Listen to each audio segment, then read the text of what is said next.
Peace and welcome to the culture here on the Black Star Network. I'm your host, Farajii Muhammad. Thank you so much for tuning in and being a part of the conversation. Folks, we got a lot to talk about. First and foremost, the state of Missouri is looking to establish a patriotism class while at the same time they're limiting Black history. This is the next state that is following the Florida lead. Florida lead of fighting against history. We'll break it down for you. Also, we'll talk about NASCAR racer Lewis Hamilton, who refuses to stay silent in spite of a new policy in racing that says that drivers cannot speak out on religious or political issues. We'll share with you what he had to say around that situation. Also, folks, can we talk about the latest with Damar Hamlin? How he had worn a jacket that some call was blasphemous. It was about, it had the face of Jesus in an artistic way, and people are saying that doesn't work. I'm asking the question: should sacred images be commercialized? Yep, we're going to talk about that, and I got something for you as we close out the week celebrating Black men and boys. Stay with us. It's all happening on today's edition of The Culture right here on the Black Star Network. Let's go.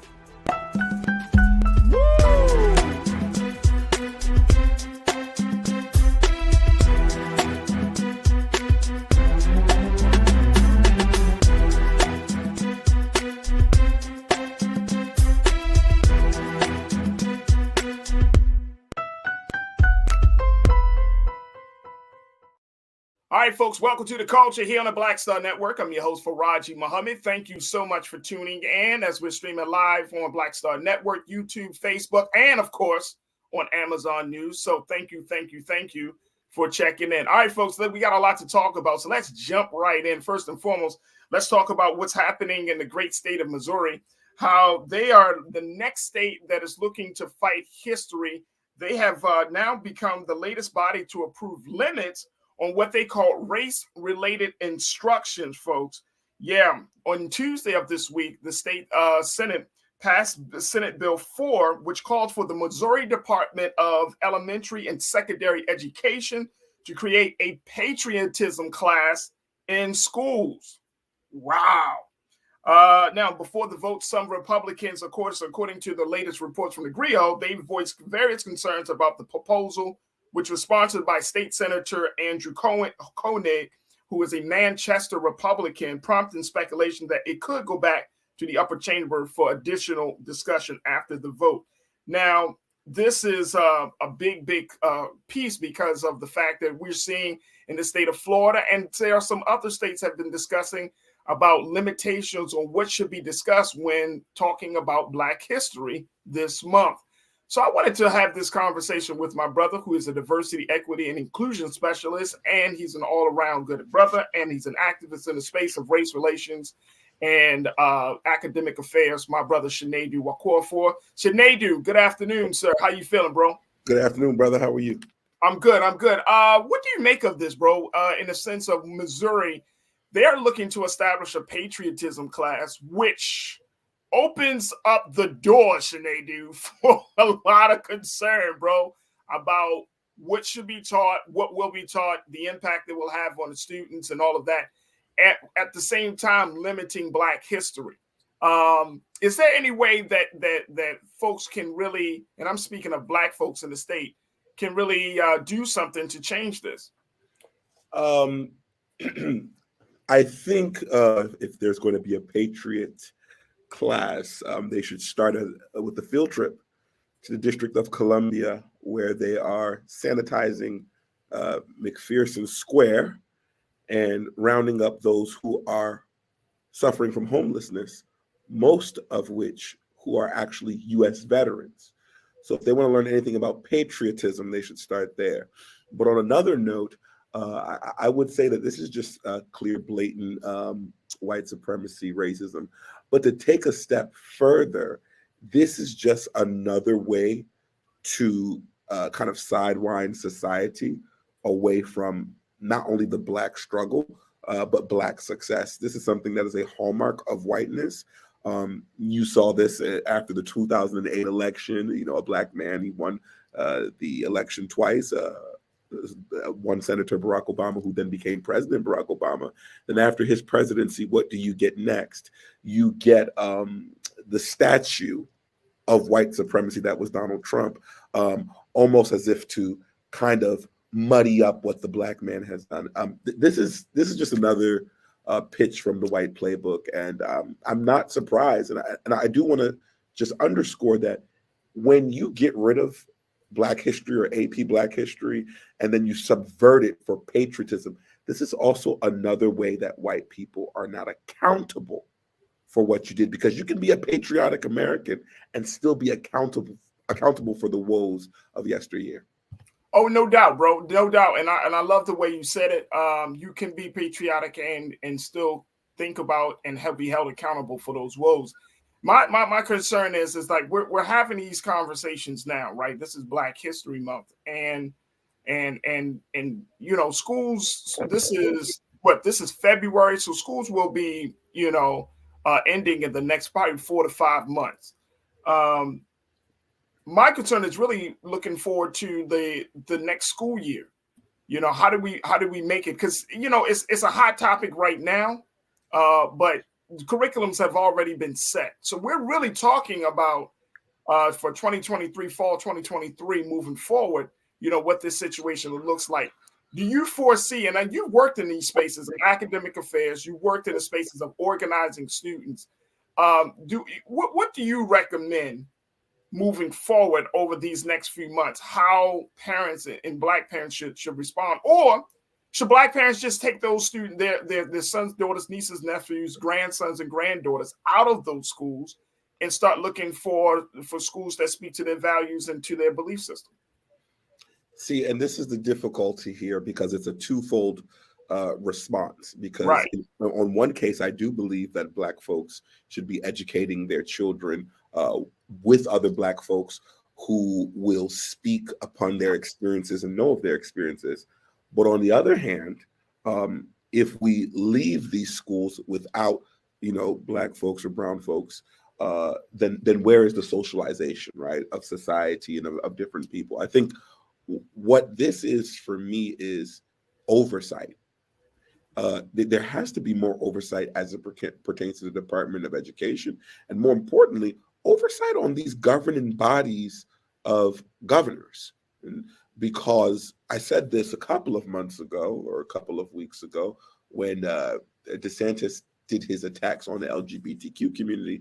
I said, and DeSantis being Florida, I said, if this works, the cavalry of the other Republican governors will do the same.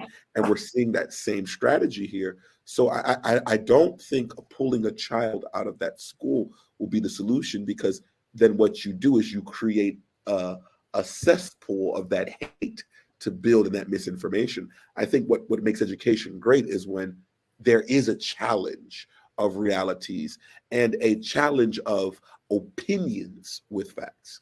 Right, absolutely. Let me go to my crew, hear what folks got to say. Yo, folks, make sure you post your your comments in the chat as we're streaming live on YouTube, Facebook, Black Star Network, again on Amazon News.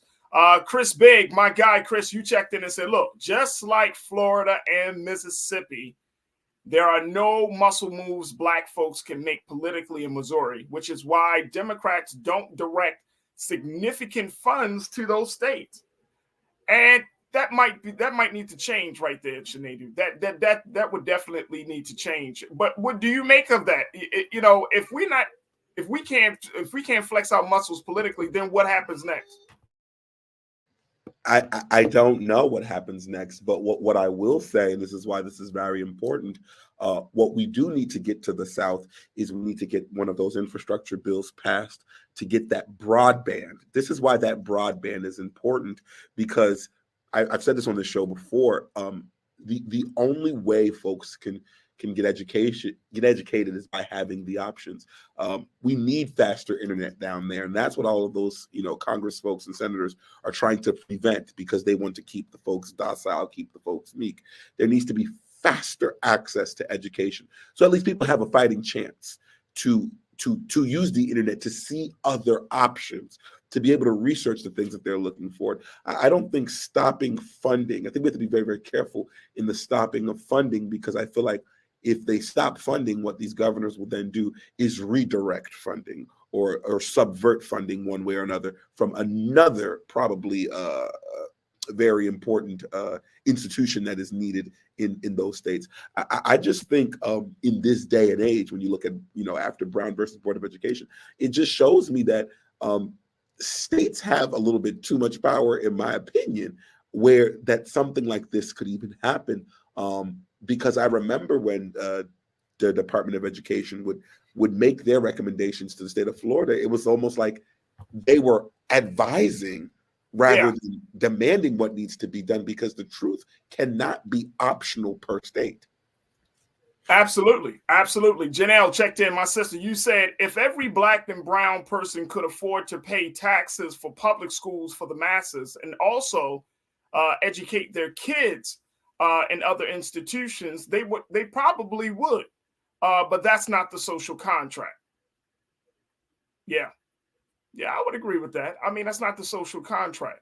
Here's the thing, and then we got to take a quick pause, but the thing is, I think there needs to be a very, very important conversation that we need to have within our community, Brother Shanadu, about alternative education. I mean, we're seeing stories, folks, each year, right, about how education. I mean, I'm speaking of public education in the traditional schools that we are currently set up in.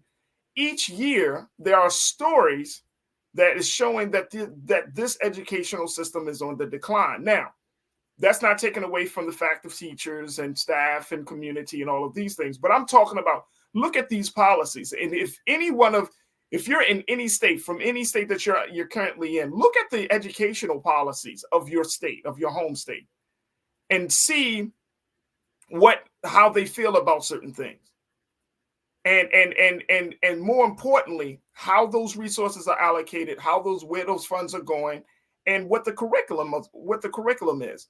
And we have to figure something else out. There cannot be, we just continue to send our children to these schools, and they become like, quote unquote, killing fields, where they're just being dumbed down. They're not feeling empowered. They don't learn their history, right? There has to be another component. And Brother Shanadu, very quickly, there has to be another component for us as community members, as parents. Like, we have to fill in the gaps of this, of what the education is not, presenting and teaching to our children. So there's a lot for us to think about here. Look, we got to take a quick pause. When we come forward, folks, we'll continue the conversation about what's going on in Missouri and so much more. Stay with us. It's The Culture here on the Black Star Network.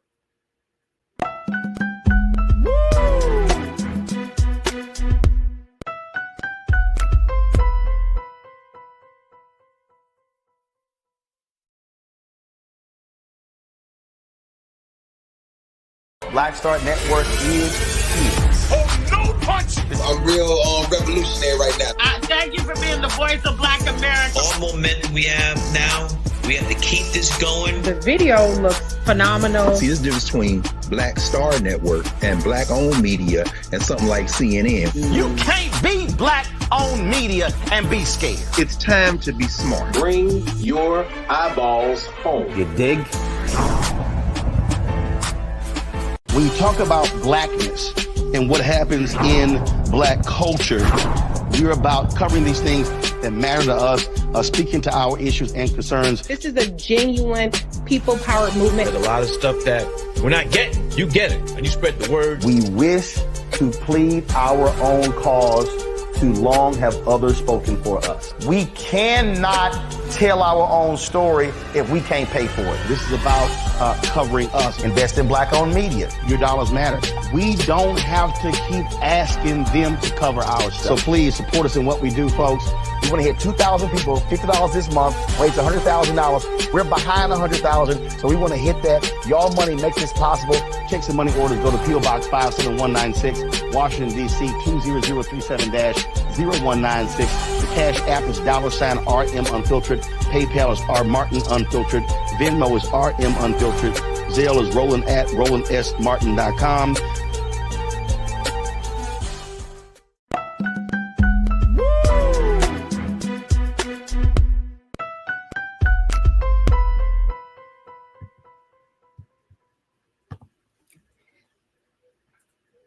All All right, folks, welcome back to the show. We've been talking about the state of Missouri, the next state in this effort to fight history, where now the state Senate has decided to vote on a bill to create what they call a patriotism class, as well as limit what information, certain information from their teaching of Black history. Now, we've been talking to my brother Shinedu Wakwofo, one of our culture crew members, about this effort and the implications that it has on Black children and the community at large. And I'm putting it out there, like, we really need to have a different conversation, you know. At some point, I'm like this, brother Shinedu. At some point, when is enough enough? When do we say, you know what, we can't keep going down this road? At some point. Now, I know that a lot of these school districts, they have a lot of Black and brown students, a lot of Black folks. So, you know, we would really need to have a viable alternative solution to this issue, right? Because this just can't keep going, man. Like, year in and year out. When is enough, brother? Right. And that's the thing. I think what's really important here, what I try to do, at least in my work, is to explain the humanity of what we're asking or what we're requesting. It's not niche to Black people. It's very clear to Jewish people that you know, what Hitler did in Germany and so on and so forth, and then moving through Poland. But it doesn't mean that now in Germany they don't teach what took place. You teach it, you build museums, you don't act like history didn't take place. And you can still teach about it, and you build from a sense of reconciliation from there. What I think is very, very, very dangerous is that there is this idea that, you know, white folks, Americans in particular, they have this cognitive dissonance as if now they're the victim, and that this is unpatriotic to be quote unquote woke, which is a weaponized word by white folks. And now it makes them, like, their children are growing up not feeling good about themselves, and they feel like they should hate white people. And I always say to them, they can feel that way, but I can assure you that Black people, regardless of how they feel, they're waking up a target of America. And right. That is just facts, and that is just statistics. So we got to kind of normalize that what we're requesting isn't niche to Black. It's niche to anybody who has been colonized, anybody who has been done wrong, that the history should be told and it should not be ignored. Absolutely. Absolutely. Let me go back to the crew, hear what folks got to say. Folks, post your comments in the chat as we're streaming live on YouTube, Facebook, and Black Star Network. All right, let's go to Chris Woodruff. Chris, you said it is the ultimate responsibility of the parent to educate. Fact. But here's the other part about it. This is what I'm about to describe is what we as parents go through. Yes, you do want to educate your children. You want to expose them to opportunities to help them learn about history, but you got to work. You might have more than one child in the household. You might be a single parent in the household. You know, the time constraints to just for the day, from dropping the children off, picking them up, taking care of school, and all of these other things, they're going to be weighing on you. And then come the weekend, if you got to do stuff for the house, you got to do stuff for yourself and for your business and all of these things. If you could throw in a cultural event for your children, I mean, this is the schedule of, I think, a lot of parents, Brother Shinedu, when they trying to figure out how to get their child into a space. Now, parents can make way for their children, but at the end of the day, unless you have your child enrolled in some enrichment program, unless you have your child enrolled in some after-school program or some weekend program, you know, it's another demand on parents, and particularly for Black parents, when you're trying to keep all the balls in the air. What do you say when you talk to parents and when you talk to you know, especially younger parents, about trying to make sure that that level of consciousness is there, but at the same time they have those other demands? I tell younger parents and older parents, and I tell my parents as I grow older and figure these things out, that, you know, when we look for jobs as young professionals, we look at all these qualifications and do they have this benefit and that benefit. We need to do the same when we're looking for housing. let's make sure that we're in communities with people who are like-minded. And I say that because if we are around folks of our culture, then these enrichment programs, let's say you can't make it, maybe your neighbor, who is also another young Black parent, could take her kids and your kids, right? That's that community connectivity that we once had in the 70s, 60s, 80s, prior to the quote unquote war on drugs and mass incarceration.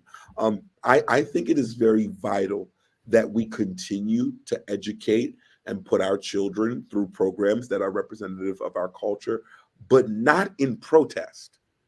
We need to do it because we like it. Like, this can't be yet another thing that once the opposition or the white man or what have you does something that we now come up, oh yeah, let's protest Gucci and let's now wear black. Because that's why those things wear off, because we're only doing them in response to someone else. We need to do them as an initial thing that we believe in. And that might beg the question for us, how much do we actually believe in this? Do we really care about what we're talking about, or do we only care about this Black history and these Black rights when they are questioned? Absolutely. Great questions. Great questions. Let's go to Real Brooklyn. Real Brooklyn, you checked in and said it's never going to be enough for Farajii. We are the youngest nation on this planet. We have far to go, brother. Well, I agree with you. The only thing I have to disagree with you is that Black folks are the oldest group of people on this planet. We are the oldest. However, because of the breakdown of who we were, our culture, our belief system, because of transatlantic slave trade, that has put us at the bottom. But we really are the oldest. We are the dominant culture, or dominant people, on the planet, on the global level. Now, here in America, we're not. So we have far to go, but I think that's the point of having this conversation is that we have to see ourselves in a different space. I think too many times, Brother Shanadu, that we've operated from a space of reaction, like you mentioned, reactionary, retaliating, coming from behind type of thing, versus seeing ourselves as, no, we're out front. We're out front. We're leading the way, and I'm talking about Black people in America, folks. We are actually leading the way in shaping the culture of this country more than any other group of people. We are the trailblazers of civil and human rights in this country more than any other group of people. It's because of our suffering that someone else finds life. Y'all ride with me on this one? Y'all hearing me now? It's because of our suffering that another group of people is able to find life and preservation of life and to find their way in this country because of our suffering. Because they looked at our history, they looked at our struggle, they looked at our pain, and they said, well, we got to make a different move. But they haven't undergone the same level of indoctrination. They haven't undergone the same level of all that we have gone through to break us down. A lot of folks that are coming across the waters, they still have a sense of community. They still have a sense of we lost all of that. So we're in the discovery phase. We're getting much further along in that respect, brother. Real Brooklyn, but we came here knowing nothing, broken, and we're still trying to recover 450 plus years later. So we got to put our struggle in context and where we sit in this thing in the proper context. I want to continue to get your thoughts, folks. Continue to post your comments as we have this. There's a part of this, folks, and Brother Shanadu, there's a part of this that speaks to the whole parental thing, parental rights, because there are a number of states that are actually looking at empowering parents to determine what the curriculum should be. And I wanted to kind of get your take on this, because in this particular bill, it says that it contains, let me make sure I'm saying it right, that when it talks to parents will be able to create a portal where they can look at the syllabus and start to determine which classes or which part of the curriculum they want their child to be exposed to. And I'm wondering, and I get it, education in this country is not perfect, right? But one of the reasons, like when you're talking about some of the fundamental ways to teach children, like you're putting a lot of power in the hands of people that don't necessarily always know how to teach children. I mean, let's just keep it real. Everybody that parents is not necessarily the most informed, the most knowledgeable person or the most knowledgeable parent. So when we open up that door where parents can start to say, you know what, I don't want my child to learn this, I want them to learn that. What are the consequences that could come out of that? I think if you want to see the consequences that can come out of that, I can give you a future cast of what that looks like. Just take a look at our House of Representatives and our Senate, where you can see two human beings educated maybe in our United States system, whether it be public or private, went to a four-year tertiary institution, maybe got an advanced degree, but will argue over things of fundamental, where opinion is being pushed further than fact. Simply because maybe one was taught factual information and one was taught opinionated information and how to argue opinionated information as fact. And that's where we are right now. And there's a deep danger. We can't sit here and delineate what exists and what doesn't, what is real and what isn't. And if we are going to go down that route, let's do it a whole 360 in the inclusion of not, wanting to have certain things. Let's not teach math either, right? You know where math comes from, right? You know who created math, correct? Let's do that, right? But I think it's this pick and choose. It's this a la carte education that I think is very dangerous, where we are leaving out very vital moments. And for kids to be young, they'll develop as adults, and we know it's easier to teach kids than it is to train adults. What then happens is when they become adults, and even if you bring the facts to them, it becomes hard for them to believe. And I think folks need to focus on that. Look how hard it is to believe. On January 6th, 2 years ago, there is not a debate on what we saw. We know what happens, but a portion of why folks are denying it is because that opinionated education, where what you see is not what you saw. That's dangerous. Very dangerous. Very, very dangerous. Let me get some more comments from the crew. Truth is power. You say the reason why the civil rights movement was so powerful is because there was solidarity and togetherness. And when one voice spoke, all backed them up. We won't even get out and vote.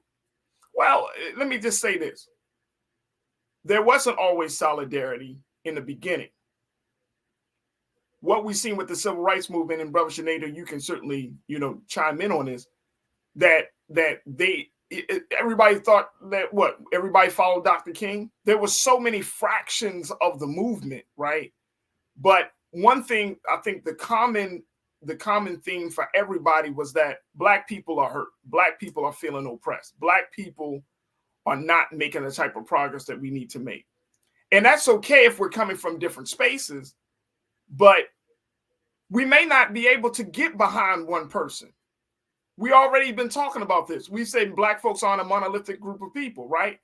So we just got to respect that. There might be groups of people that we're behind, but whoever is standing before us, wanting to serve us and be the next leader or striving to lead us somewhere, then we just have to take them through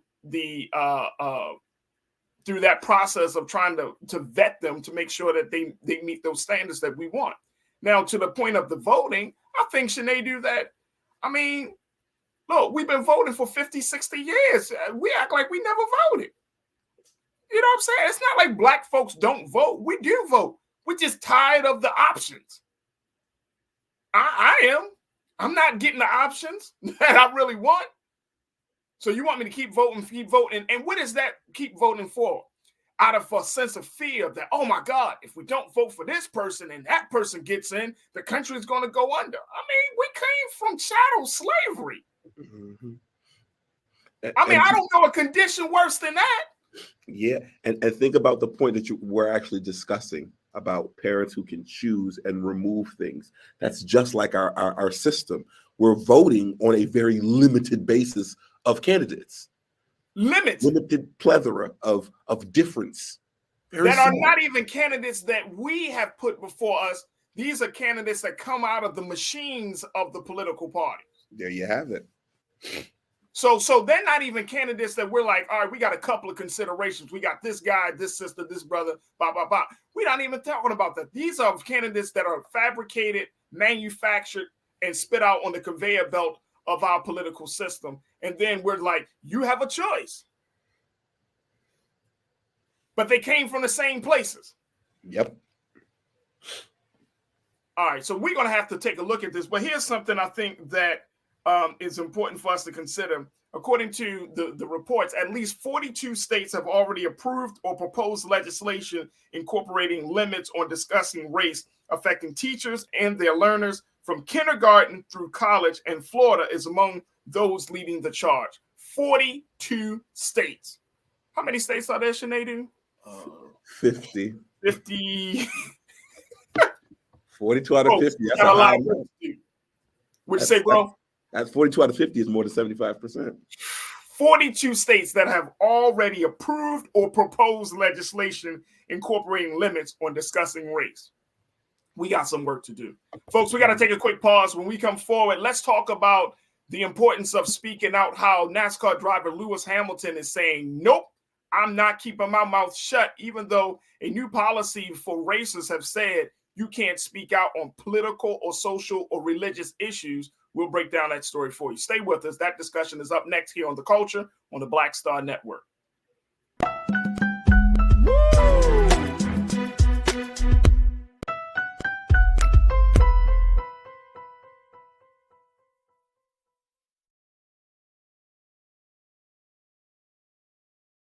Hatred on the streets, a horrific scene, a white nationalist rally that descended into deadly violence. White people are losing their damn minds.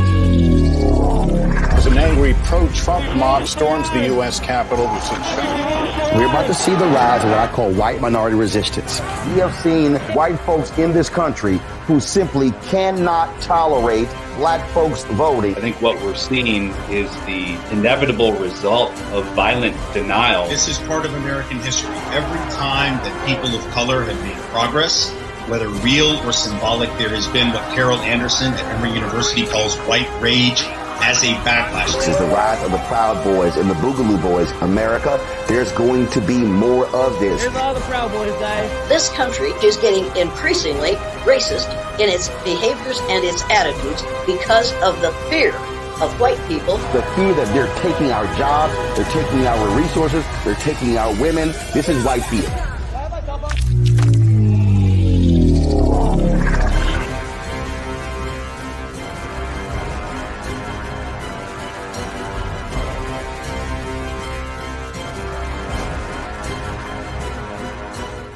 Black Star Network is here. Oh, no punch! I'm real revolutionary right now. Thank you for being the voice of Black America. All momentum we have now, we have to keep this going. The video looks phenomenal. See, there's a difference between Black Star Network and black-owned media and something like CNN. You can't be black-owned media and be scared. It's time to be smart. Bring your eyeballs home. You dig?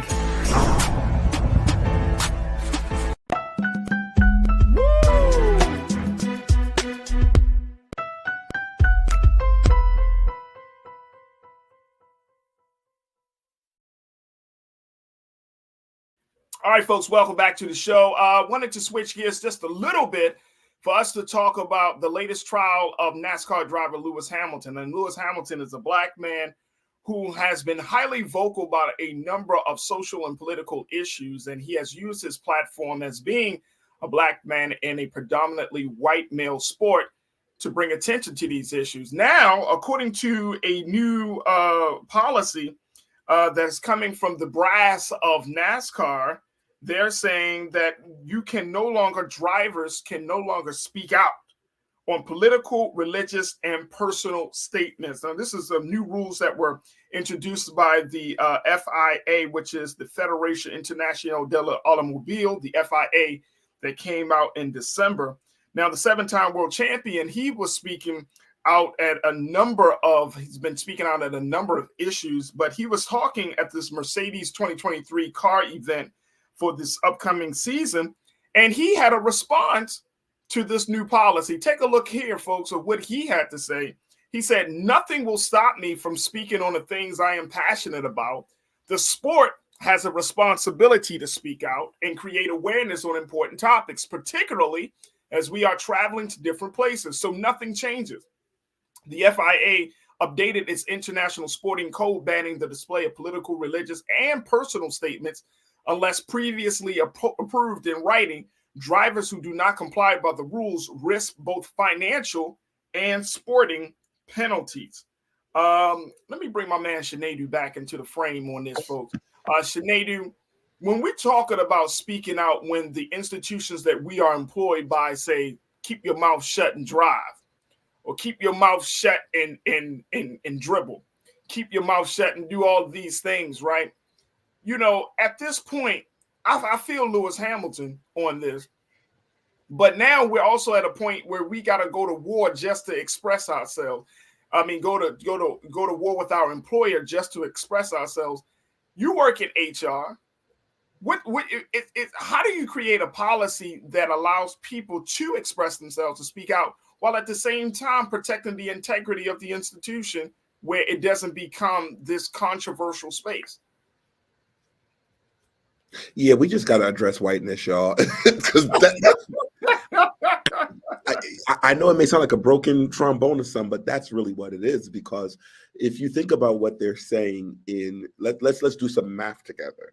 Think about what they're saying in NASCAR, right?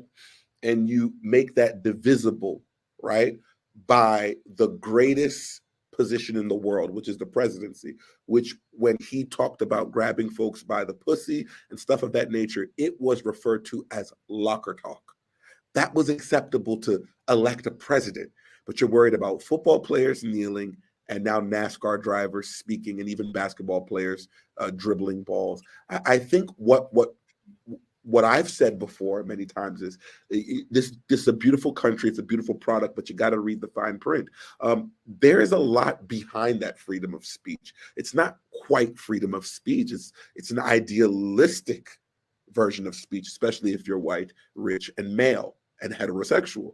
I'm not sure what this policy is supposed to set, but in an HR situation, it has been my experience that when folks try to protect folks from saying what is their truth, what is their experience, it is yet another way of subduing. You see the same forms of white supremacy because, yes, the company matters. The company's opinions matter and the company's integrity, it does matter. But when you're doing things that are damaging to the nomenclature of that company and its people, then they should be able to have a voice to say something without repudiation. And I think what they're doing in NASCAR, especially in a place where there's not that much diversity, is that they are doing a cover your ass. They're preparing for what they know will be the inevitable. Absolutely, absolutely. And Real Brooklyn, my brother, you checked, you corrected us. You said Bubba Wallace is NASCAR, Lewis Hamilton is Formula One. So we're gonna make that correction. And I appreciate you, brother, y'all crew, for correcting me. Sometimes we get so many details, so your correction makes a world of difference. So thank you, Real Brooklyn, for making that known.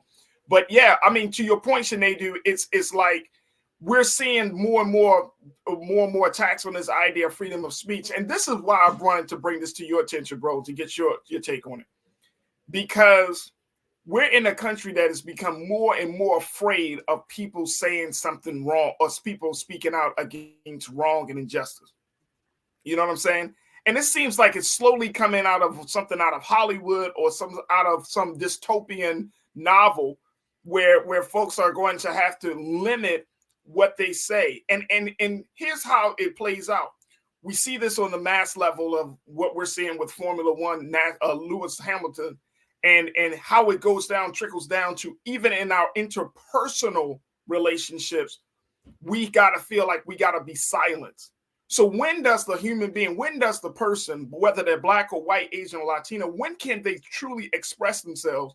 When can we learn, instead of trying to limit, trying to block, why don't we learn the proactive way of resistance of trying to teach people to have constructive dialogue around these issues versus like, oh, you can't say this, you're going to get canceled for this. Like, no, we need to talk about it. But we can talk about every issue if we have certain rules and guidelines that will lead to constructive dialogue. And I'm not understanding, bro, why it's the first response to any type of words that somebody has. Oh, I don't want to listen to you. You need to be blocked. You need to be canceled. I don't understand this at all. Yeah, I think one of my favorite attorneys and a co-host on The View, Sunny Hostin, she says it best. It's not about cancel culture, it's about consequence. There are certain things that are consequential, certain things that we say that evolve over time. You just don't use the word colored anymore because there's consequences to that word. We don't say that anymore. We have different terms and so on and so forth. I think my major issue with this nation is that in our growing process, folks don't allow the actual room for folks to grow because you can't even say what it is you're trying to grow from without complete annihilation. And a lot of times when you don't talk about it, it doesn't exist because they'll say that we didn't know or they didn't know. And right. I just there's no perfect way to do this, but the best way to do this is to not censor, is to be able to hear what people are saying and correct them with consequence. But to just now try to shut down and shut off people's speech, and I say people's because it's not everybody, it's specific individuals, that we're putting this towards, it just makes this country not as free. Again, it's identifying as a democratic, but it's actually showing signs of some type of dictator or autocracy. Let me ask you this question, and my brother, Real Brooklyn, you bring up this good question, and I think it's a very viable one. You said the problem, Real Brooklyn, this is what you said. The problem is not everyone has constructive dialogue. I prefer for sports figures to not have personal views. When did we start holding sports figures at a higher standard than politicians? My only pushback on that is I think that everybody needs to be held to the same standard, for one. And I think that, look, all this stuff is going on around us. The days of trying to turn a blind eye to all of this injustice, social change, racial justice issues, I think those days are long gone, Real Brooklyn. I think that, and especially if you are a Black sports athlete, you are a Black performer, you got to say something. You have to say something. How are we going to, how can I'm going to use Michael Jordan as an example. He was one of the guys, of course, he's on the top of the echelon in terms of the basketball world, on the sports world, but he didn't say anything about the killings during the time when he was playing ball, whether it was in Chicago or in any other country. He didn't talk about the political unrest. He didn't talk about economic disparity. He didn't talk about those things, right? And look at what happened. I think that there should be some, and this is just me, Real Brooklyn, so y'all can disagree with me or not. If you are Black and you want us to spend money to see you play sports, to see you perform, hey, I need you to say something. Use your platform too. Don't ask me to spend money and then you're going to put out messages, or you're just going to continue to dumb down the people for a couple of hours and then be like, yeah, but support my lifestyle, my lavish lifestyle. And you're not really adding to what was going on in the country. You're not really adding to the conversation. I think those days are over, bro. What you think, Sinead? I remember the wise words of Malcolm X. Come on, bro. He talked very clearly about we have to be careful of uplifting these public figures. And he was way ahead of his time, because we see this with influencers now. When something happens, is everybody, and this is why fact becomes optional. When something happens, we're asking non-subject matter expert questions. And it's dangerous because, I don't go to my electrician for medical information. That's fine. I think everybody should speak up just as an opinionated thing, right? But I think when we don't hold people accountable, because yes, Michael Jordan couldn't do a lot because he makes money and all this good stuff and that, but we spent so much time talking about Kyrie Irving and the impact that he made for not taking the vaccination or for doing that video and this and that. But yet and still, when you look at the people that, I hate to say it, that matter, the ones who can make laws, people like Marjorie Taylor Greene, who said things that are, in my opinion, or in the opinion of the definition, are national security concerns, and can still sit in the same seat and make laws and grill people in the Senate. It makes you wonder. So although there is a power dynamic there, I definitely agree. I think we as human beings need to be careful that, as influential as these people are, the ones we need to worry about are the ones who signed up on the job to make major differences. Here's my only pushback on that. Okay. When we think about those who did stand with us, I think this is not necessarily uplifting the voices of those public figures as if they are the wise among us. But I do think that it is a great sign of solidarity. I remember when you think about during the civil rights movement, when Marvin Gaye or Jim Brown or James Brown, or when you had Muhammad Ali, especially when you had these public figures, right, who were speaking out on what was going on at that time, there was a sense of unity that regardless of how big my star may shine, at the end of the day, I'm still one of the links in the chain of my people. That's why Muhammad Ali is always going to be seen as the greatest boxer, because he humbled himself to feel the pain of his people. That's why the God blessed him to be revered the way he is. The same thing, we can go down a line of great athletes and performers and things that who are revered among us because they understood the struggle. Because it's just simple. It doesn't matter who you are, but no one person can rise above. And this is something that the Honorable Elijah Muhammad talked about. No one person can rise above the condition of his or her people. So no matter how great you might have a Jay-Z or an Oprah or whoever the case may be, there is a sense that at the end of the day, if you're talking about that level of solidarity, if you really want to get Black folks feeling like we are all in this together, then you're going to need to have a Bubba Wallace, a Lewis Hamilton. You're going to need to have these voices. You'll be like, damn, man, I mean, we are in this together. It's just a sense of solidarity. It's not like, oh, your voice is much more powerful than my voice. We're lifting our voice together. A chorus sounds the alarm much better than a solo artist. That's all I'm saying. You know what I mean? Like there's a place for that. And I agree. And I think in that exact analogy, I just think that in that way, I agree a chorus sounds better than a soloist for as long as that chorus is singing the same song. Right. Because what becomes dangerous is, and I say this all the time, if you're not down to go down like Colin went down, right, it becomes very dangerous where you talking the hot stuff and then tomorrow it's, oh yeah, my bad, I'm sorry. Right. That also takes away. But you're absolutely right, and no person can rise above the condition of their people. It's interesting that everybody you named, focus on one thing that connected everybody that you named. That was pre-1980. Something about that time. Yeah. It's interesting how that those names, yes, we have the Jay-Z's and all that, and I'm not saying that Jay-Z's a bad person, but do you notice how those big names are not revered today?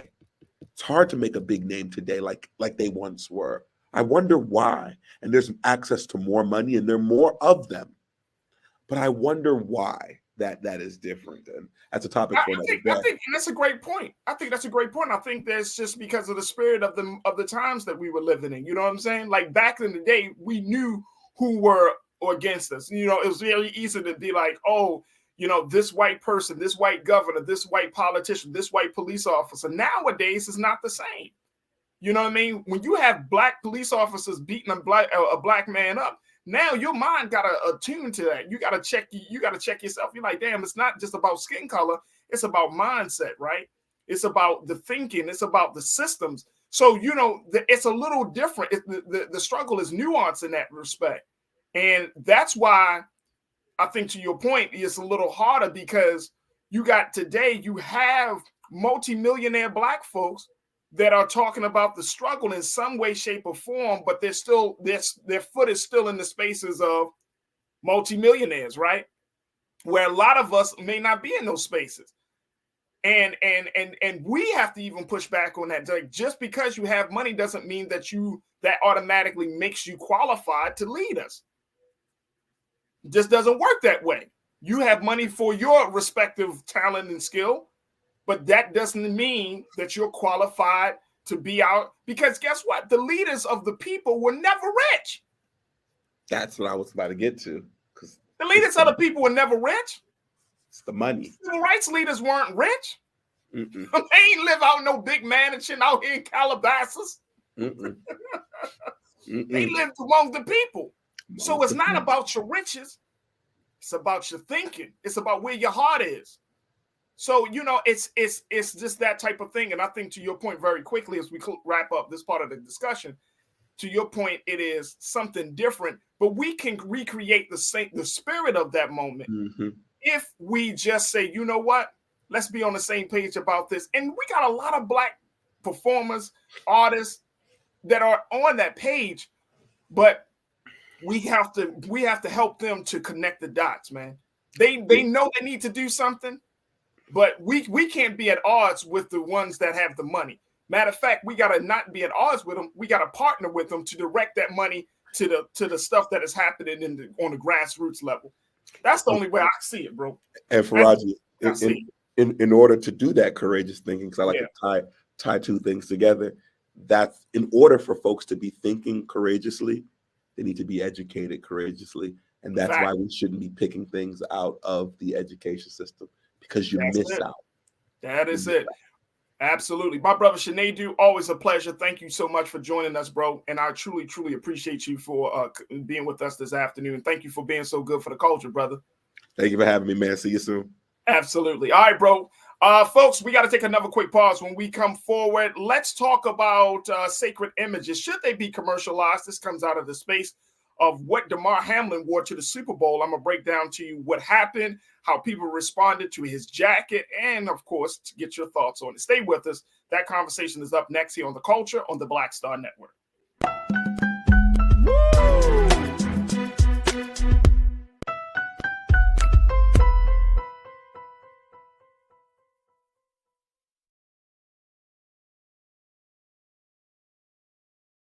Pull up a chair. Take your seat. The Black Tape with me, Dr. Greg Carr, here on the Black Star Network. Every week, we'll take a deeper dive into the world we're living in. Join the conversation only on the Black Star Network. Black Star Network is here. Oh, no punch! I'm real revolutionary right now.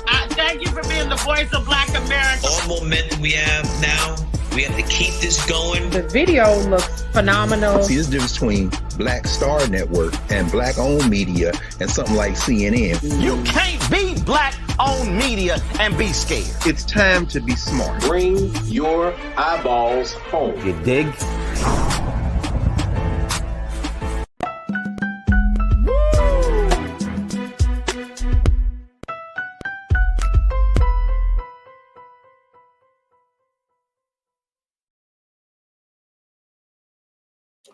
All right, folks, welcome back to the show. Welcome, welcome, welcome. Thank you so much for tuning into the culture here on the Black Star Network as we get embark on our second hour.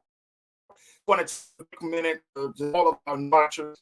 If you're watching right now, it's a stream on news, Fire TV, Roku, welcome to the show.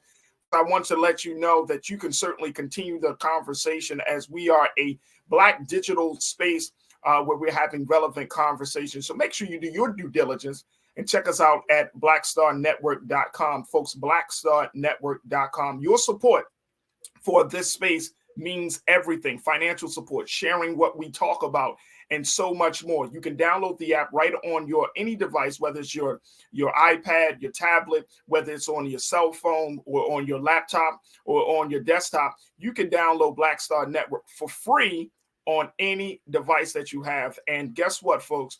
When you download that app for free, you are actually adding to the voices and adding to the community that we're building. And here on The Culture, you'll be a part of that great, great community of My Culture crew, where we like to dialogue and talk about issues in a very, very important and culturally relevant way. So your support means a lot. Again, make sure you go to blackstarnetwork.com. Also, make sure you follow us on all of our social media platforms at Black Star Network on IG and Twitter. And also follow yours truly, Farajii Muhammad. You can follow me, folks, right there on Twitter at Farajii, as well as on IG at The Real Farajii. And I would love to connect with you.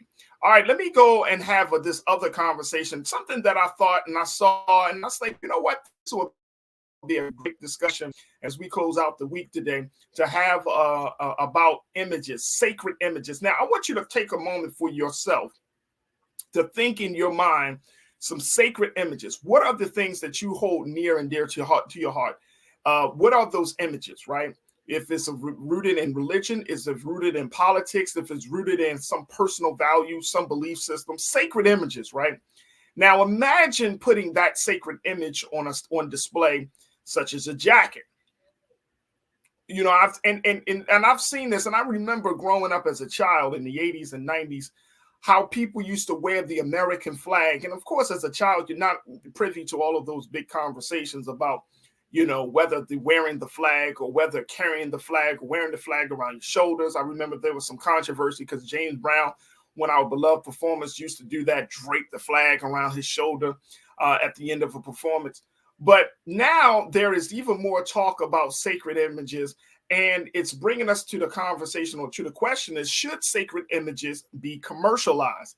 This is the question that is part of the big conversation around what we're seeing with Damar Hamlin. Now, of course, Damar Hamlin, the Buffalo Bills player who who suffered from a heart attack while was playing in this year's game, he was able to to be resuscitated. He went to the hospital. He's getting better. He's still got some work to do, as he said, but he's physically feeling a lot better. Well, he went to the Super Bowl. He went to the Super Bowl this past weekend, and he wore a jacket, a Kanye West jacket. Take a look at this, folks, with a artistic interpretation of Jesus. Take a look at that. Look at the artistic interpretation of Jesus.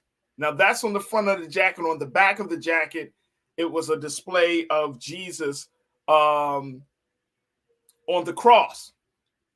Now, he wears this to the Super Bowl. This is part of the Kanye West collection.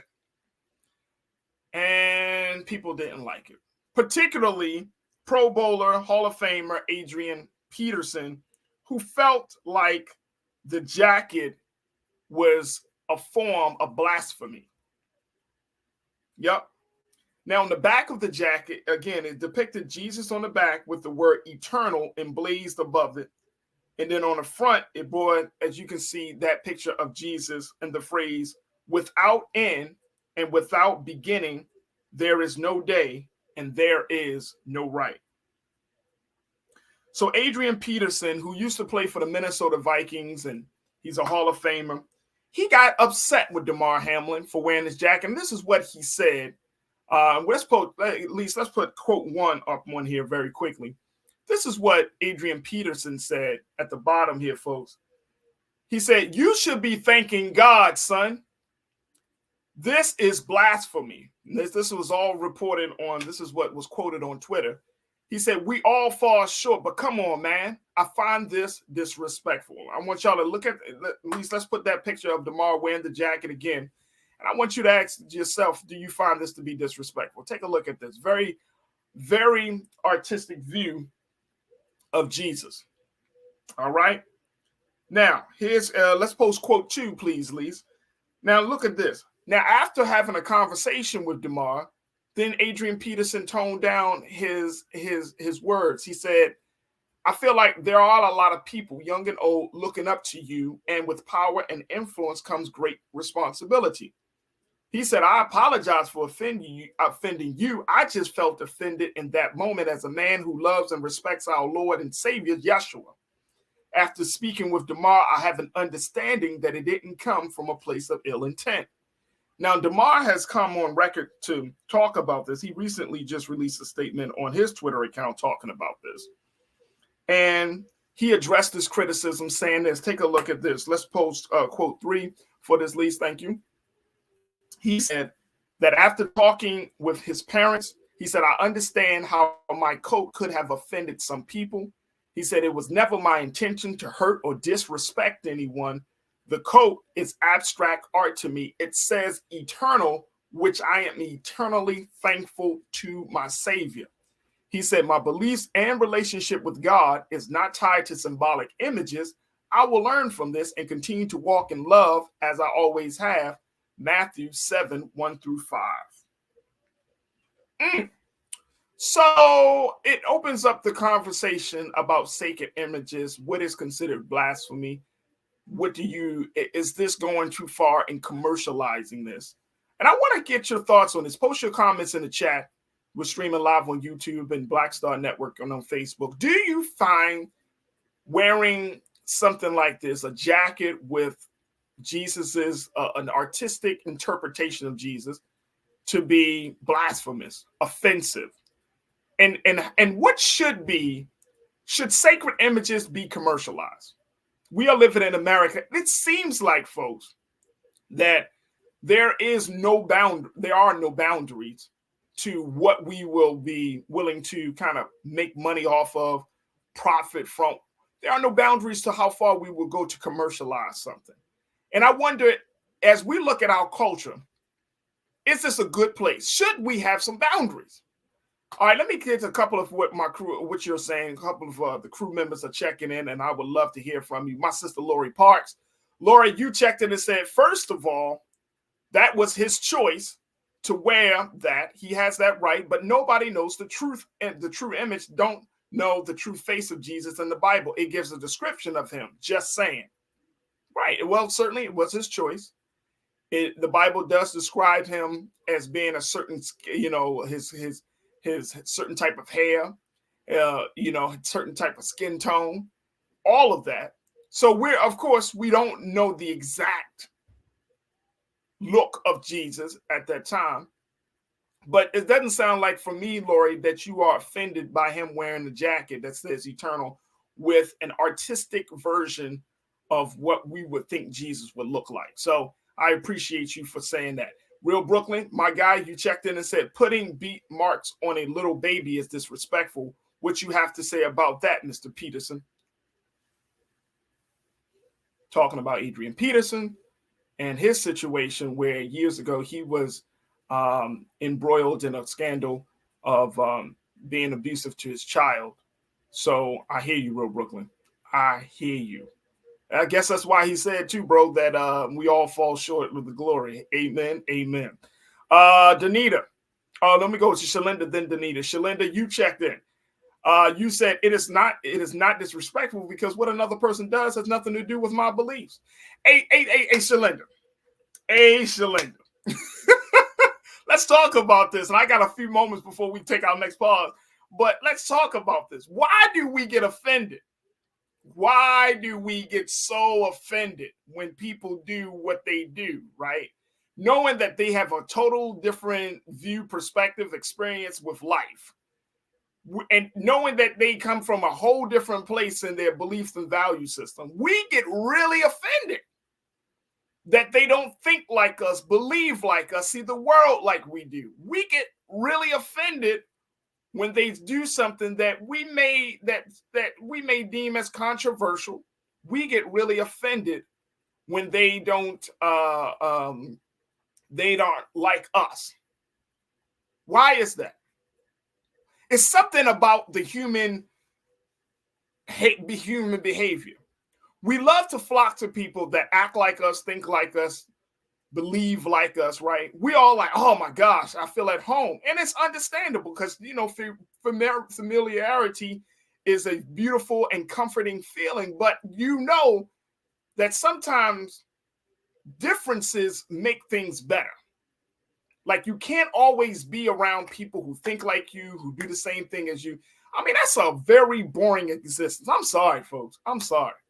I like when my friends express different views of things. I like having vivid conversations about, where I can hear from different points of view. That's why when y'all talk to me on this platform and y'all say, Farajii, this is how I think, it's like, good. I don't want you to think like how I think.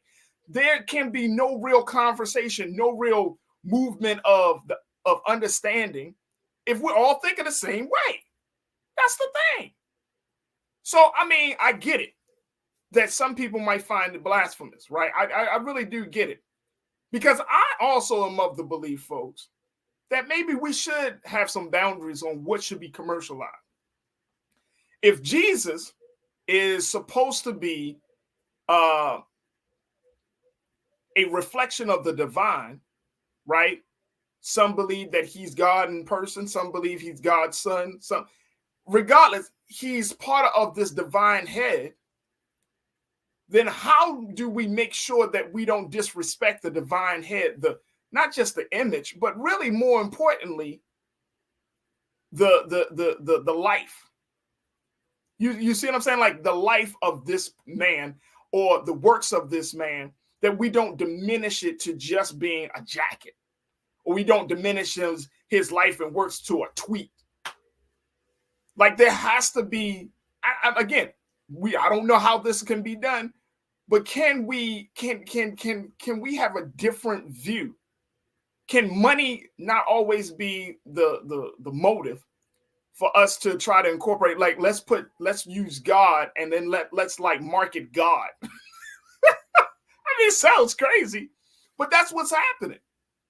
That's what's happening. It's like we're taking the things that are supposed to be sacred and then we distort it to the point where they become commercials.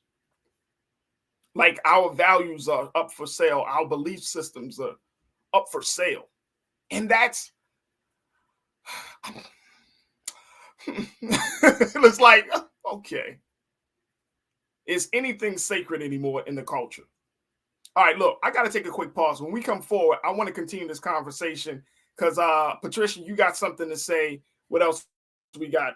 Family, you got something to say. And so many more of you have something to say. Let's continue the conversation. But I want you to really think on this. Should sacred images be commercialized? We're talking about Damar Hamlin. We're talking about his Jesus jacket. And, of course, we're talking all about this with you. Stay with us. The culture will return right here on the Black Star Network.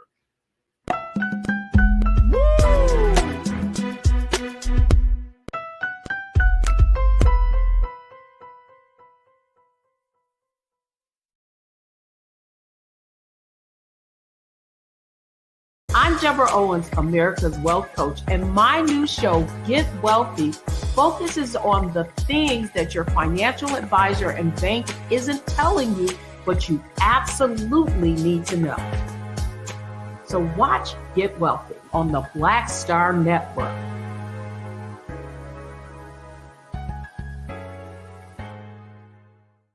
Black Star Network is here. Oh, no punch! I'm real revolutionary right now. Thank you for being the voice of Black America. All momentum we have now, we have to keep this going. The video looks phenomenal. See, there's a difference between Black Star Network and black-owned media and something like CNN. You can't be black-owned media and be scared. It's time to be smart. Bring your eyeballs home. You dig?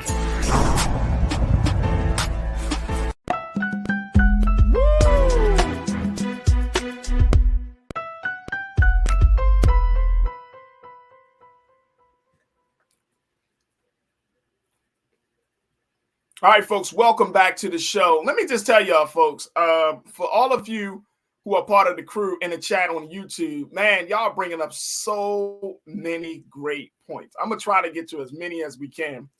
But let me just tell y'all asking some valid questions. All right, let me go back to this as we're talking about this latest brouhaha around Damar Hamlin wearing the Jesus jacket. That's what I'm calling it, the Jesus jacket. Take a look at this here. Let's show that picture one more time for folks who may have forgotten. This is the jacket that he wore to the Super Bowl this past weekend that got people feeling upset and offended that he would even rock a jacket with Jesus being depicted as that. That's a very abstract, artistic view of Jesus. And some people got offended the fact that he wore the jacket where it says eternal. But it doesn't even look like that Jesus is even black. So some people have also got offended by that as well, because it doesn't match the description laid out in the Bible. But I'm asking this question: should sacred images be commercialized? There seems to be, in this day and time, in our current culture, folks, there doesn't seem to be any boundaries on what can be made a profit on. Pardon the pun. We seem to always want to cash in on stuff like, and I'm wondering, have we gotten to the point in the culture where our values, our belief system, for the right price is all for sale? It's all for sale. That somebody can buy how you see the world. Somebody can buy your morals and your values. Somebody can commercialize how you see the Godhead. All right, let's go to the crew, because so many of you are checking in, and I appreciate it. Danita, you checked in. You said, well, what's the difference between white Jesus on the church wall, when that's not his description in the Bible, and abstract art? What's the difference between a white Jesus and abstract art?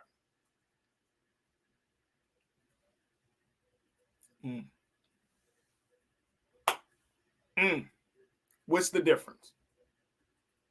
So Damar Hamlin wears it on a jacket, but we might see that depiction of Jesus every day when we drive past it on a church wall, on some building. And some people say it's blasphemy. I don't know. Maybe the only difference I can think of, Danita, is that you're making money off of the image. Whereas for the church wall, some people believe that that's how he really looks. So the church is not, quote unquote, making money off of the image as much as it is a jacket. That's the big difference I could see. I might be wrong in my understanding and interpretation of the question, but that's the big image. That's the big difference, that a jacket is sold, is commercialized for its style, for its look. It's a product. The church wall is not a product. The church wall is just that. It is a structure that houses the church. So it's like a, for lack of a better word, and I'm not saying this, I'm not trying to diminish it, but it's just saying that the church wall is like a sign. Like, this church is here. So I think that may be the image, that you don't have the church wall duplicated the same way. The church wall isn't leading to you to buy something like this Jesus jacket is. But that's the only difference I could see. Great point, though. Turner family, you say, yes, it is disrespectful because the church has taught black folks Jesus was white and black folks have to wait for the glory of the Lord, but everyone else gets theirs now. So you're pushing back on the theology. You're pushing back on the theology. And you're saying it's disrespectful. And I'm going back to that point of what we saw with the American flag, because some people also put that in high esteem. Now, it may not be you, it may not be anyone else in your space, in your circle, in your network, but some people would say, well, do you wear, if it doesn't not the American flag, would you wear the black liberation colors as a jacket? I mean, is that a form of honoring what that flag or what those colors stand for? You know, and I mean, we see the American flag now on everything, especially coming 4th of July. You can buy the actual flag. You can buy it as a shirt. You can buy it as a jacket. Hell, I've seen it as underwear. So you crapping on the flag. Like, you can buy this stuff. And I'm wondering, does this diminish? Does it take away from it? Like, I don't want to see my flag, which is supposed to be a symbol of sovereignty, a symbol of independence. I don't want you to wear it. You can hang it, but it's not about wearing it. And I don't think even for me to see my religious figures, right? Those who I look up to as being as the divine. You know, I don't want you, it becomes this thing, right? This product, this commodity. And I think that if you start to put those spaces, those images in those spaces, right, then there's something that happens in your head where you start to think a little bit less, right? That you start to think a little bit less of what's, what they bring. You don't see them in their proper context. That's just something that I'm thinking about here, folks. Continue to post your comments. Let me go back to what y'all are saying on my crew. Patricia, you checked in and said, we are the body of Christ, Jesus. Artists is sometimes expensive. The comments were great. Right. We are the body of Christ. Absolutely. Absolutely. And I think that every artist has a right to, they can express themselves as much as they want to. But again, it goes back to my original question, folks. Should sacred images be left off the table when you're talking about, commercializing? It's one thing that you paint a picture of Jesus, but it's another thing that you put, say, if there's like a Jesus logo or something. You got his face or you got his body on the cross, and now it's like a dope logo, and it's part of a company apparel. It's like, and what is really happening here? What is really happening? And I'm not sure if this is the messaging for the jacket, but it's one of the things that I think about is the same way we get mad about glorifying Black people who have undergone extreme stress, brutality, right? We've talked a little bit about that. Like, we are seeing Black families who are kind of put out there as celebrities, and I call them celebrities of Black pain, places that they never thought they would see themselves in, that they didn't choose to put themselves in, but because of the circumstances, they are in that space, right? So we look at Tyree Nichols' family. They are quote unquote celebrities of these levels of, and I'm using celebrities very lightly. I'm saying it in a respectful way of, they are now being known as the family of Tyree Nichols, right? And it's like, I think there is something that we need to make sure that we don't cross the line over, in understanding that at the end of the day, there's still people, a mother and a father still lost their son. Same thing here. Like, we're not going to attach images to death. So we put Jesus on the cross. He died on the cross, and now his death becomes the symbol of something else. So it's like, are we glorifying his pain? Are we glorifying his death? Just some questions, y'all. Patricia, appreciate you for posting.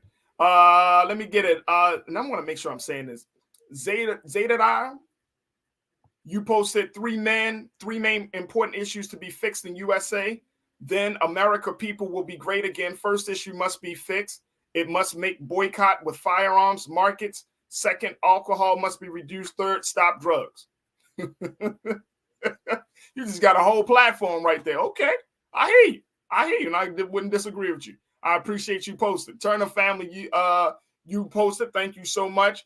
Danita, you posted. Thank you. Janelle, you said, one thou shalt not make graven image or any likeness. Thou shalt not make graven images or any likeness. Thou shalt not bow down thyself to them, nor serve them. This is up to interpretation. Sacred relationships are personal, so mind your own business. Well, they are personal. However, we are in the space, folks, that, wearing the jacket, just like for DeMar, it wasn't out of ill intent, but that's his expression of his personal belief. But if you go into a public place where other people can view your personal expression and it becomes offensive to other people, then what do you do? I think this is the ongoing conversation about censorship, about freedom of speech. What do you do when your level of personal expression infringes upon somebody else's level of personal expression? Can this be like a freedom of speech issue? Personal expression? Because you're saying something without using your words. You're saying something. If we wore a shirt that said Black Lives Matter to a public place, to the supermarket, to a baseball game, whatever the case may be, you are telling people this is how you feel. This is your stance. So in a sense, it's like you are directly saying this is where I am. But see, this is the thing. Like, if some white person were to wear a shirt that says, I mean, we seen it, like make America great again. Or if some black person wore a shirt that says make America great again, would you feel offended? See, we're also in the culture now, and I think, Janelle, you can agree with me. We're in a culture where we put like everything out there. Like, remember back in the day, y'all, with the culture where it's like how you believe you kept to yourself? Like, oh, no, I would never say that on public, but how I believe is I keep that to myself. How I feel about issues, how I feel about people, I keep it to myself. Nowadays, the culture is let it all out. Tell people how you really feel. Tell them why you're mad, son. And they have to deal with it. But you can't just go in a space and just impose. You do have to consider other people. And I think this is probably one of the big pushbacks in the culture, in the American culture. People are tired of keeping certain things pent up inside them or thinking about somebody else or being considerate. Oh, now you got to be politically correct and conscious. It's like, yeah, because you're not living in a silo. You're not living among a homogeneous population where everybody thinks the same way. You're living around people who have different views. So you have to be considerate of other people. Let's keep it going. Janelle, thank you so much, sis. Corinna, my sister, you checked in and said, be offended that Bey and Lizzo will remove spaz from their lyrics, but not the N-word. Oh, see, now you're trying to open up another can, Corinna. I can't stand you sometimes. You're trying to open up another can. It's too much. It's too much. But yeah, I mean, that can kind of fall into place. But let's keep it on that. Let's say this in terms of the images, right? When you see something, right, that you may not agree with, do you fit and you say, oh my gosh, that's offensive? And see, here's the other part about it, right?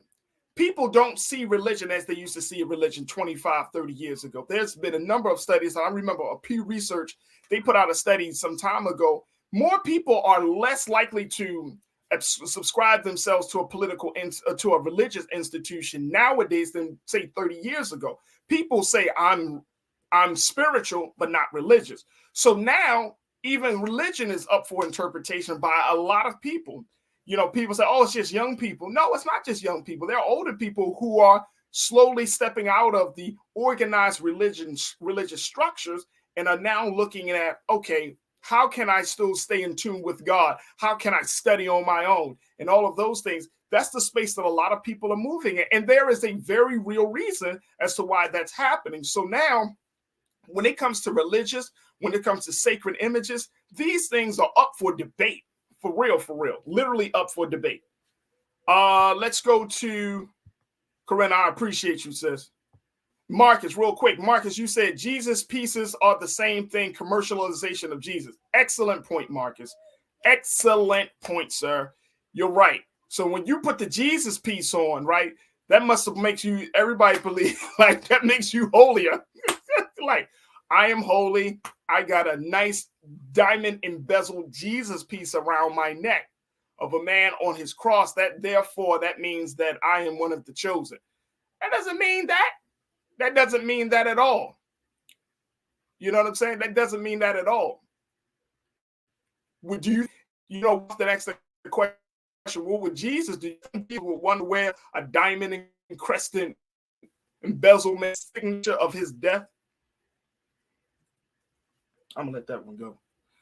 Look, I gotta take another pause. When we come forward, let's get some final thoughts on this. Stay with me. It's The Culture here on the Black Star Network.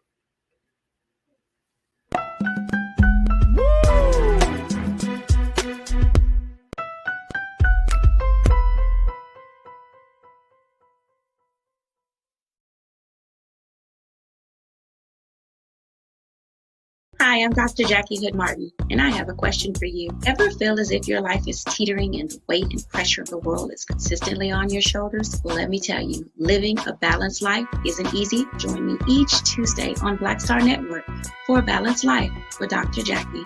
We'll laugh together, cry together, pull ourselves together, and cheer each other on. So join me for new shows each Tuesday on Black Star Network, A Balanced Life with Dr. Jackie.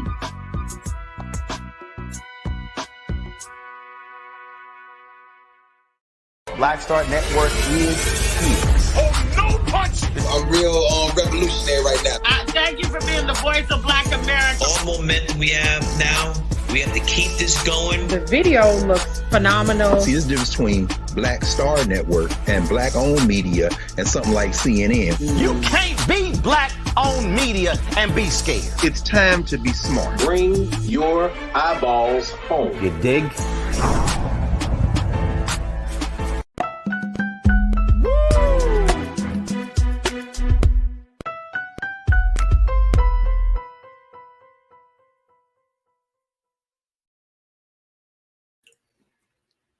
All right, folks, welcome back to the show. Getting some final remarks from you, my crew, as we talk about Damar Hamlin and the controversy around the Jesus jacket that he wore during the Super Bowl. And let me just say this, man, y'all are hilarious, but so many of you are asking, I think are asking valid questions, making various valid points.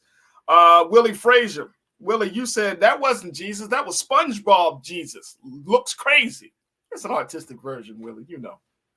But yeah, it does kind of look more of the SpongeBob than anything. You're right. Lana, my sister, you said a person can't even wear clothes anymore without offending anyone. Miss me. Cancel culture is killing us. Adrian can shut up. And I'm glad he wore a Kanye jacket to the game. Represent Black. All right, Lana, I hear you. I hear you, sis. I hear you. T. Hines, you reiterated that point. What about the Jesus piece worn by many? Again, folks, like we're thinking about this stuff from our space, right? But what's the point of it? I've always asked that question because I find that any type of religious,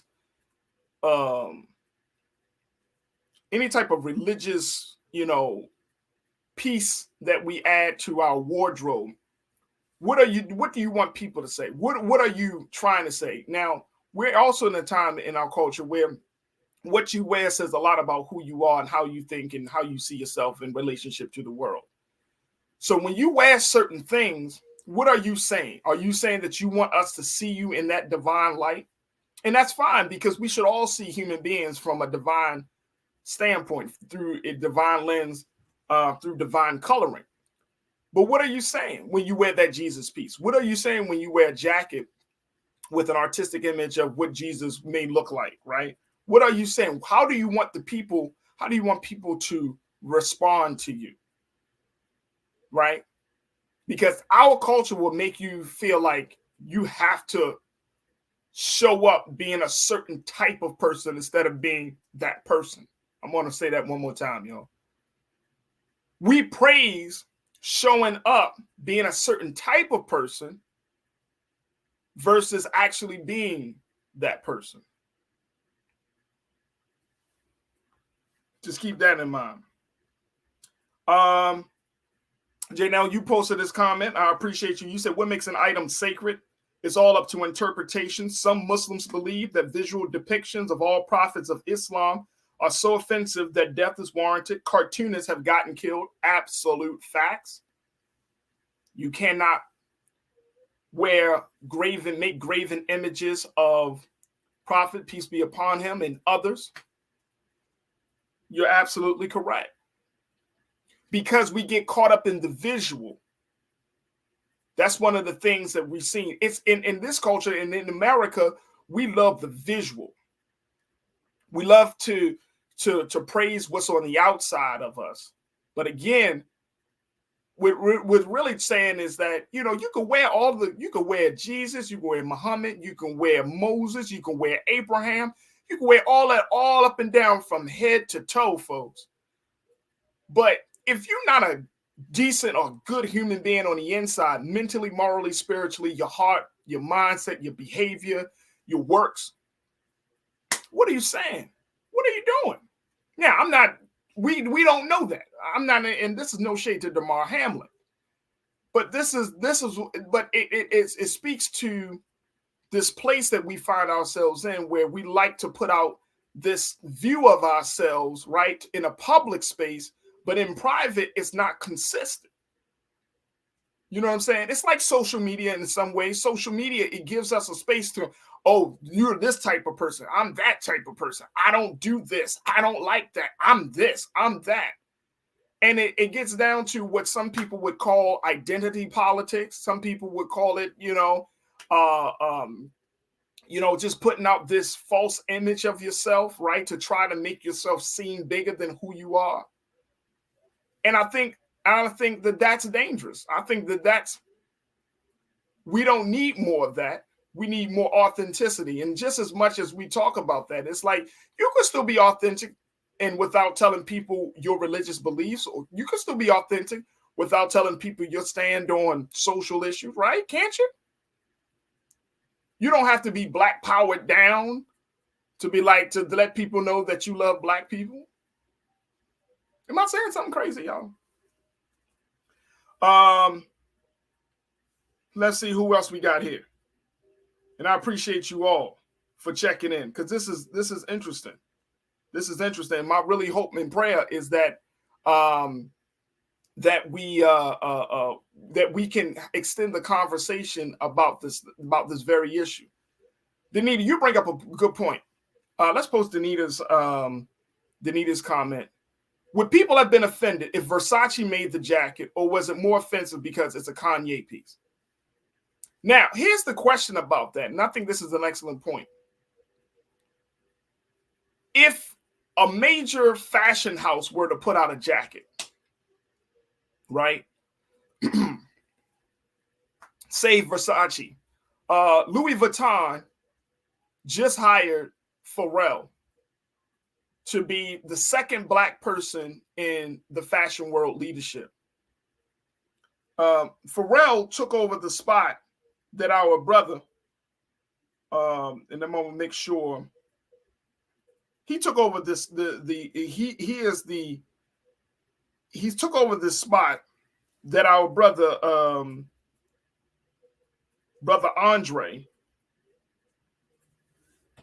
Andre Talley, who served as Louis Vuitton's men's creative wear director. He took, not Andre Talley, Virgil Abloh, So Pharrell just recently got hired by Louis Vuitton. He succeeds Virgil Abloh as Louis Vuitton's men's creative director. Major position, huge role in the fashion world, because black folks on that level, we're not even existing. We're not even at the table, The appointment is effective immediately, and Pharrell is expected to have his first collection debut in June during Men's Fashion Week in Paris. Now, if Pharrell uses that space and that platform to roll out a line of socially conscious, politically thought-provoking, black-oriented stuff,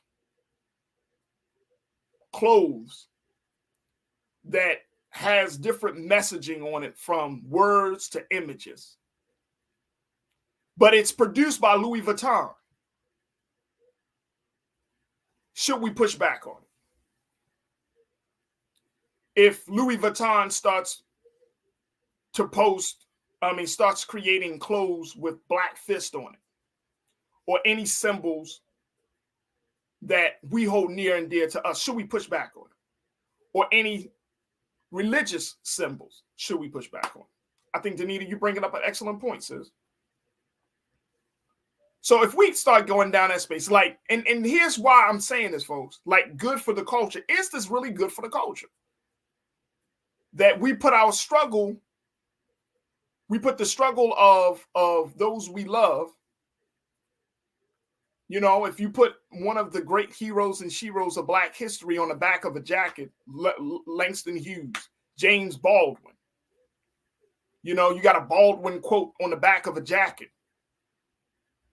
You got a picture of Harriet Tubman, a Sojourner Truth. Like, does that take away from the reverence that we should have for our heroes and sheroes? See, that's what I'm saying. This is how deep it gets. This is how deep it gets. Because my great concern is that now our struggle, our belief system is all going to be seen as just pieces of product, commodities that can be commercialized. All right. So that's something that we need to look at. That's something that I think we really need to look at. So, Danita, I appreciate you for bringing that up. Because when I saw that piece about Pharrell earlier this week, I was like, I wonder what this brother's going to bring. What kind of imprint is he going to have on creating this the new men's line for Louis Vuitton?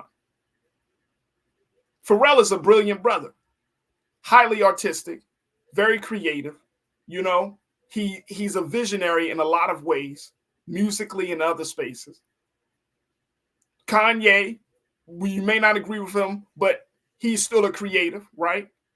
So it's like, what do we say is yay and what is no? Pardon the pun. Very, very important. So I'm going to take a quick pause. When we come forward, you know, it's as we look at this situation, I hope that we can at least have some extension. This is just the first of, I think, many conversations that we should have on making sure that our culture doesn't become a product, that Blackness or our divinity or understanding how we see the Godhead, how we see God and how we see the great ones who have walked in the divine space, how we don't commercialize them, try to diminish them and just make them a product and a commodity. There's so much more to this conversation, but I hope that this first part will help us to get a greater understanding for it. Look, I got to take a quick pause. When we come back, I got something I want to share with you that was just simply inspiring as we close out the week here on The Culture. Stay with me. It's The Culture on the Black Star Network.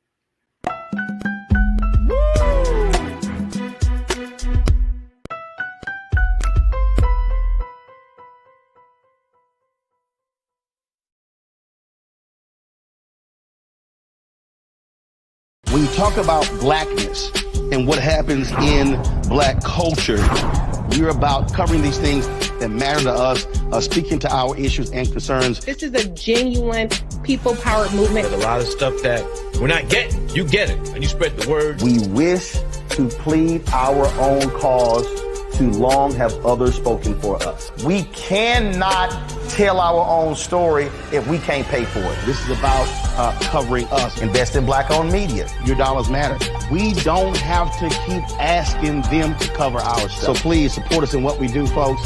We want to hit 2,000 people, $50 this month, raise $100,000. We're behind 100,000, so we want to hit that. Y'all money makes this possible. Checks and money orders go to P.O. Box 57196, Washington, D.C. 20037-0196. The Cash App is $RM Unfiltered. PayPal is R Martin Unfiltered. Venmo is RM Unfiltered. Zelle is Roland@RolandSMartin.com. Black Star Network is here. Oh, no punch! I'm real revolutionary right now. Thank you for being the voice of Black America. All momentum we have now, we have to keep this going. The video looks phenomenal. See, there's a difference between Black Star Network and Black-owned media and something like CNN. You can't be Black-owned media and be scared. It's time to be smart. Bring your eyeballs home. You dig? Hatred on the streets, a horrific scene, a white nationalist rally that descended into deadly violence. White people are losing their damn minds.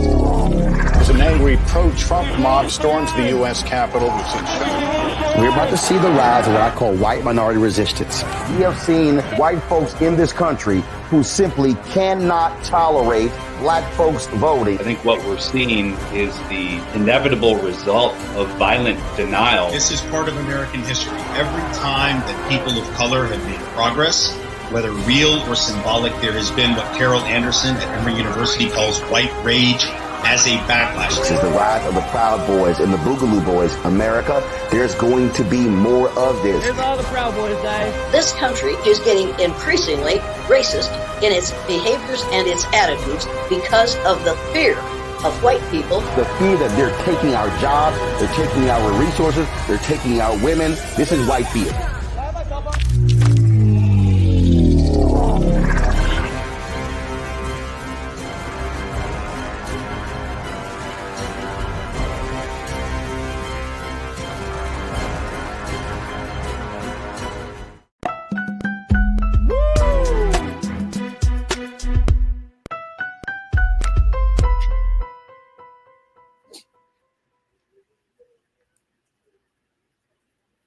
All right, folks, welcome back to the show. In today's final moments, I was just really inspired to be on Twitter, and I saw this video of black men and boys. This is a video from the group We Got This out of Milwaukee, Wisconsin, and it's a very, I think it's a beautiful video. Take a look at this. I want you to, at least, let's pray. This is just take a look, listen to this video. It's from We Got This. This is part of a 500 tuxedo event that teaches young men how to be gentlemen, and that there's more to life than the streets. Each boy gets a tuxedo and a haircut, and this is the video of just a short snippet of the celebration of black men and black boys. Take a look. A community that comes together and will perceive itself as a rally. Perceive itself as others that see it. You can also change the community. I am mighty. I am black. I am beautiful.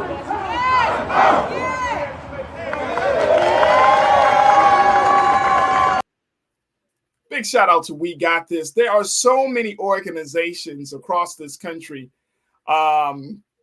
that are doing the great work of bringing black men, black boys together, having different efforts of redefining the narrative around black men and boys. And so I was just really happy. This event happened like a few days ago, and it was like hundreds of black men in tuxedos and haircuts and just being there in solidarity with one another. And I just thought to myself, this is what we need to see more of. So big shout out to those brothers of We Got This in Milwaukee, Wisconsin. And I want to invite all of folks to post their pictures.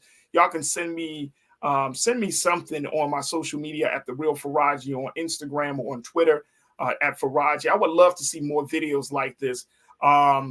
So I definitely would love to hear from you. But this is just a big shout out and a thank you to the brothers that are doing the great work of using their platform, bringing people together, and most importantly, teaching young boys and black men to love themselves again. So big shout out to We Got This. All right, folks, that's going to have to do it for us. I thank each and every one of you for being a part of the conversation. I want to thank my dynamic team, Lise, Keenan, Joel, and of course, my control room.